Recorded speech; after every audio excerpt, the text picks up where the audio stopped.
গণমাধ্যমের এটা ঠিক যে কাজের পরিবেশটা কোনো সরকারই দেয় নাই। সংস্কারটা শেষ পর্যন্ত মনে হচ্ছে যে রাজনৈতিক ইস্যু নিয়ে আলোচনা হচ্ছে বা ওইদিকে ফোকাস ছিল। সেই ক্ষেত্রে এর বাইরে যে আরো কিছু প্রতিষ্ঠানের দিকে আমাদের নজর দেওয়া দরকার ছিল এবং বিশেষ করে পলিটিক্যাল পার্টি সহ অন্যান্য স্টেক হোল্ডারদেরকেও এইখানে কানেক্ট করে, যেমন আমাদের শিক্ষা ব্যবস্থা বাংলাদেশের মতো একটা ওভার পপুলেটেড কান্ট্রি, তো এইখানের শিক্ষা ব্যবস্থা নিয়ে আমরা দেখি নাই যে খুব বেশি আলোচনা হয়েছে, কিংবা আমাদের স্বাস্থ্য ব্যবস্থা, এটা তো গুরুত্বপূর্ণ পার্ট। বাংলাদেশের দুটো বড় চ্যালেঞ্জ, এই যে হিউজ পপুলেশন, এর জন্য কর্মসংস্থান এবং বাজারের সাথে তাল মিলে একটা শিক্ষা ব্যবস্থা এবং এই জনগোষ্ঠীকে একটা সুস্থ জনগোষ্ঠী হিসেবে সার্ভাইভ করানোটা, সেই ক্ষেত্রে এই বিষয়গুলো নিয়ে খুব বেশি আলোচনা দেখি নেই। আর গণমাধ্যমের কথা বলতে গেলে যে এখন বিএনপির সময়ে আমরা দুটো ভালো কাজ দেখেছি। একটা হচ্ছে ওনারা ক্ষমতায় ছিল, ওনাদের দলের লোকদেরকেও কিন্তু একেবারেই যেনতেনভাবে টেলিভিশনের লাইসেন্স দেন নাই, কয়েকটা স্যাটেলাইট চ্যানেল ছিল।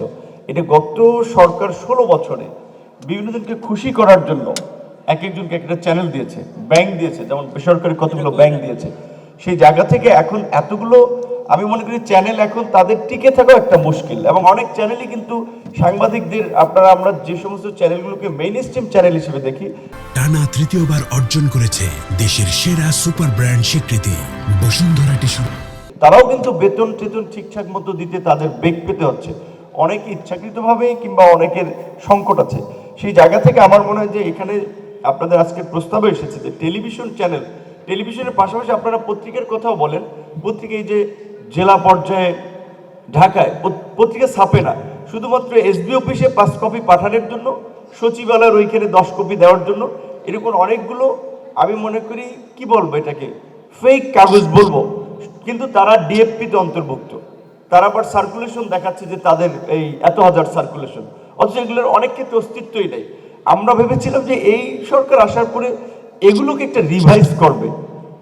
তা নির্বাচন কমিশনের কাছে আমরা যেটা বলেছিলাম যে এই যে বিভিন্ন রাজনৈতিক দল ক্ষমতায় থাকা অবস্থায় গোয়েন্দা সংস্থাকে ব্যবহার করে যে বিভিন্ন বুইফোর পার্টিকে নিবন্ধন দেয়, আপনারা রিভাইজ করেন। এই যে প্রায় 60টা নিবন্ধিত দল, যদি নির্বাচন কমিশনের বর্তমান কন্ডিশন, লাস্ট কন্ডিশনটা যে 100 উপজেলায় সক্রিয় কার্যক্রম, 1/3 জেলা কার্যক্রম, এইটাকে যদি তারা স্ট্যান্ডার্ড হিসেবে ফলো করে, 8 থেকে 10টা বেশি রাজনৈতিক দলের নিবন্ধন টিকবে না।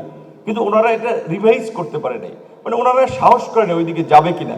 ঠিক গণমাধ্যমের ক্ষেত্রে আমরা দেখলাম আমাদের উপদেষ্টা তারা বললেন যে খুব জটিল কাজ, আমরা অল্প সময়ের জন্য এসেছি। এই সংস্কারের জন্যই তো এই সরকার 15 মাসের ক্ষেত্রে আপনারা বলছেন যে 3 মাস সময় পেয়েছে। সংস্কার কমিশন তো কাজ করেছে, এখন এইটার জন্য তো সংবিধানের সংস্কার অনেক ক্ষেত্রে হয়তো প্রয়োজন হয়নি, তো এইখানে তো বাধ্যবাধকতা ছিল না। এবং আমি মনে করি এটা আপনাদের যদি আজকে এখানে পেপারে ছিল, কিন্তু আমি সম্পূর্ণভাবে এটার সাথে দ্বিমত। বাংলাদেশের মতো দেশে এইখানে মিডিয়াকে কোনো একেবারে শিল্প গোষ্ঠীর হাতে জিম্মি হতে দেওয়া ঠিক না। সেক্ষেত্রে এখানে কমিশনের যে প্রস্তাব ছিল, আমরা ওইটাকে বরঞ্চ আমি মনে করি অধিক যুক্তিসঙ্গত, যে আপনার কোনো হাউস, মানে ওয়ান হাউস কি বলে, যে একজন ব্যক্তির হাতে একটার বেশি মিডিয়া থাকতে পারবেন, এটা খুব ভালো প্রস্তাব ছিল। কিন্তু উপদেশটা বলতে গেলে, যেটা আমি আজকে আসার সময় একটা নিউজ পড়ছিলাম, তার কমেন্ট যে বলছিল অনেকের সাথে মনোমালিন্য হবে, অনেকে অখুশি হবে। এইভাবে তো আসলে সরকারি দায়িত্ব পালন করা যায় না যে কেউ অখুশি হবে, মনোমালিন্য হবে। তো আমি মনে করেছিলাম যে এই সময় একটা দারুণ সুযোগ বাস্তবায়ন করাটা। গণমাধ্যমকে আমরা 4th স্টেট বলি, ওয়াচডগ বলি, কিন্তু গণমাধ্যমের এটা ঠিক যে কাজের পরিবেশটা কোনো সরকারই দেয় নাই।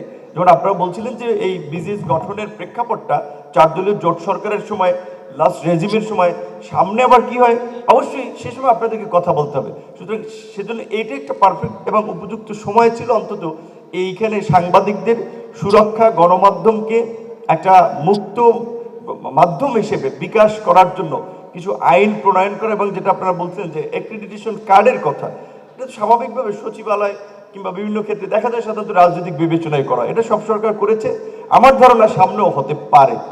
তো সেই ক্ষেত্রে আপনাদের সুযোগ ছিল এই সময় অন্তত একটা পরিবর্তন করা, আপনারাও জোরালোভাবে আওয়াজ তুলতে পারেন নাই।